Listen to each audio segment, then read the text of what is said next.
बच्चों good morning. आज का जो टॉपिक है वो है ट्रांसफार्मर।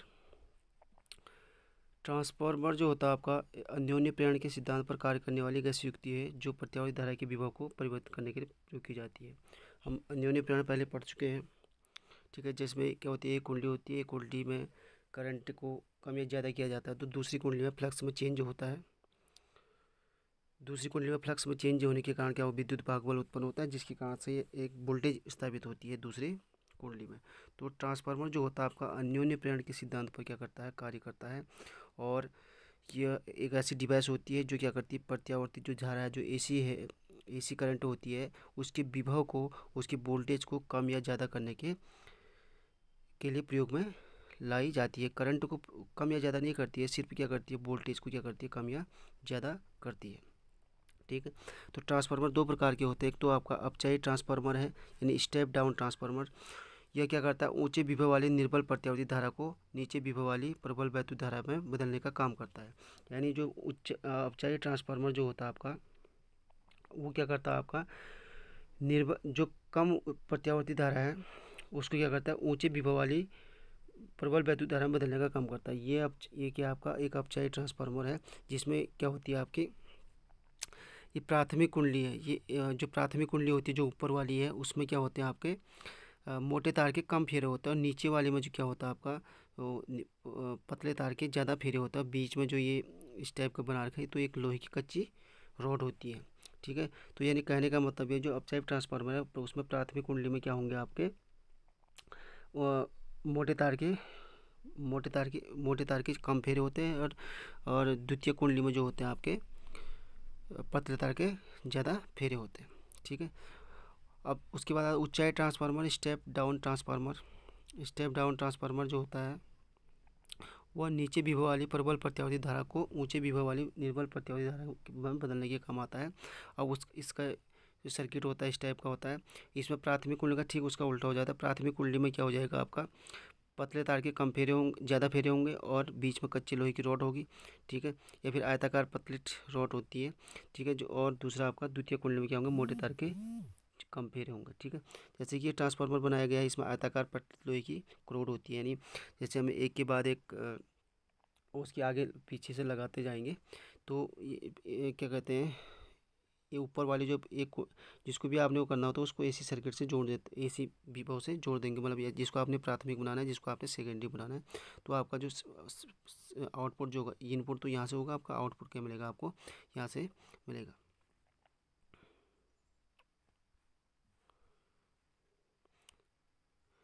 ठीक है। इसमें वही लिखा हुआ है, इसमें नर्म लोहे की पत्तियों की एक ऊपर एक रखकर बनाया गया है। उसमें आयताकार गोलाकार पट्टित क्रोड होते हैं। आयताकार पट्टित क्रोड इसलिए बनाए जाते हैं, और पतले इसे भी बनाया जाए। आयताकार पट्टित लोहे की क्रोड का मतलब है उनको लोहे की लोहा होता है उसको पतला करके, जो कच्चा लोहा पतला बहुत ज़्यादा, एक ब्लेड आप समझ सकते हैं, ब्लेड जो होती है उसके बराबर उसको पतला करके उसको एक के पीछे एक करके लगाया जाता है। और पतला इसलिए किया जाता है क्योंकि उसमें भंवर धारा उत्पन्न नहीं होती है। भंवर धारा उत्पन्न होने से यानी जो हमको जितना हमने इनपुट दिया उतना ही हमारा क्या आउटपुट मिले, यानी जितनी हमारा वोल्टेज स्थापित हो रही है उतना ही क्या मिले, हमको वोल्टेज मिले, ठीक है। और दूसरा ये कि आयताकार लोहे की क्रोडी इसलिए ले जाती है कि लोहे का चुंबकन और बिन चुंबकन क्या होता है आपका आसानी से हो जाता है, यानी जल्दी से आपकी मैग्नेटाइज हो जाएगी और जल्दी से क्या हो जाएगा, आपका डिमैग्नेटाइज हो जाएगी, ठीक है। इसलिए और दूसरा ये उनमें भंवर धारा उत्पन्न नहीं होती क्योंकि उससे जो वोल्टेज स्थापित हो रही है, जो भी यानी जो भी इलेक्ट्रिकल पावर जो बन रही है वो क्या होगी आपकी, उसका लॉस नहीं होगा, यानी जितना हमको इनपुट दिया हमने उतना हमको आउटपुट मिले, ठीक है। तो कार्यविधि वो ये प्राथमिक कुंडली को विद्युत भागबल के स्रोत से जोड़ देते हैं, यानी एसी स्रोत से जोड़ देते हैं। जब प्रत्यावर्ती प्राथमिक कुंडली में प्रत्यावर्ती वैद्युत धारा बहती है तो धारा के प्रत्येक चक्र में क्रोड का एक बार एक दिशा में चुंबकन और विचुंबकन होता है। कहने का मतलब ये है कि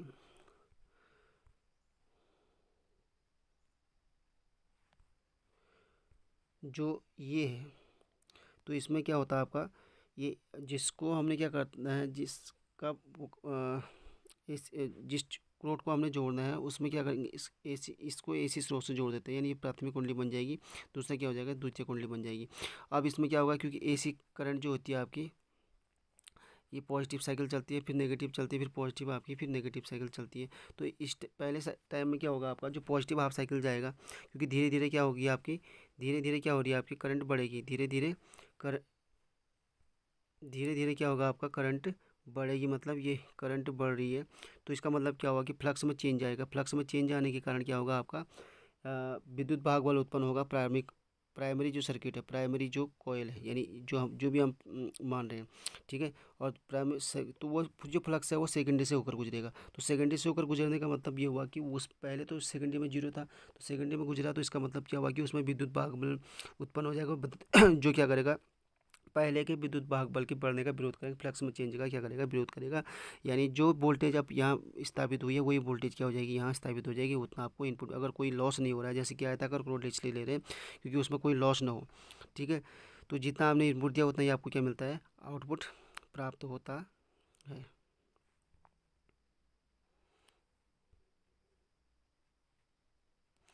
तो इसमें हम जो प्राइमरी कॉयल है उसमें तारों की संख्या में क्या NP मान रहे हैं, और जो द्वितीय कुंडली है उसमें NS मान रहे हैं। तो प्रत्येक फेरे से बद्ध चुंबकीय फ्लक्स होगा फाई होगा, ठीक है, क्योंकि लॉस नहीं हो रहा है, ठीक है।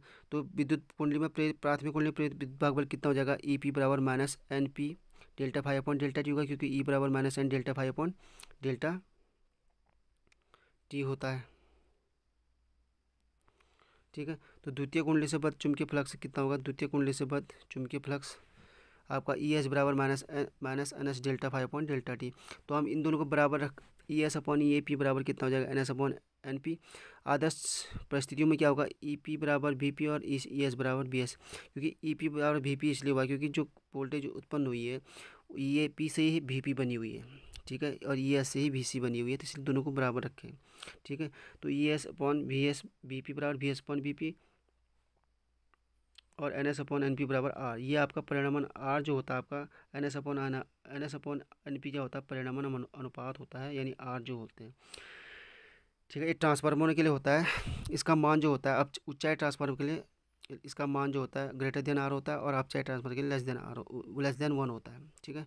और ये शक्ति ह्रास को डिनोट करता है, शक्ति ह्रास को डिनोट करता है, मतलब कि एक में जितनी पावर बन रही है आपकी, एक में जितनी प्राइमरी कॉइल में जितनी वोल्टेज बन रही है उतनी सेकेंडरी में भी प्राप्त हो रही है, क्योंकि अगर अब कोई लॉस नहीं है तो द्वितीय में शक्ति, प्राथमिक शक्ति, द्वितीय में शक्ति माना P बराबर V इंटू, प्राइमरी में शक्ति क्या होता है, P बराबर V इंटू आई, ये P बराबर V इंटू आई। तो ये इसको बराबर रख के आपका NS अपॉन NP आ जाएगा, ठीक है। तो ट्रांसफार्मर की ऊर्जा की हानि, ट्रांसफार्मर ऊर्जा की हानि जो होती है वही बता दी कि जो आपका पहले तो पट्टित लोहे की क्रोड बनाई जाती है, पट्टित इसलिए बनाई जाती है क्योंकि उसमें बहुत धारा उत्पन्न होती है जिससे आपका एनर्जी का लॉस ना हो, ठीक है। दूसरा उसका मैग्नेटाइज और डिमैग्नेटाइज बहुत आसानी से हो जाता है, और सौतन्य हानि ना हो, फ्लक्स हानि ना हो। फ्लक्स यानी जो पहले में प्राइमरी कॉइल में जितना आपका फ्लक्स चेंज हो रहा है उतना सेकेंडरी में गुजर जाए, जिससे कि प्राइमरी का वोल्टेज जो सेटअप है वो सेकेंडरी के वोल्टेज से सेटअप हो जाए, यानी एक दूसरे के इक्वल हो जाए।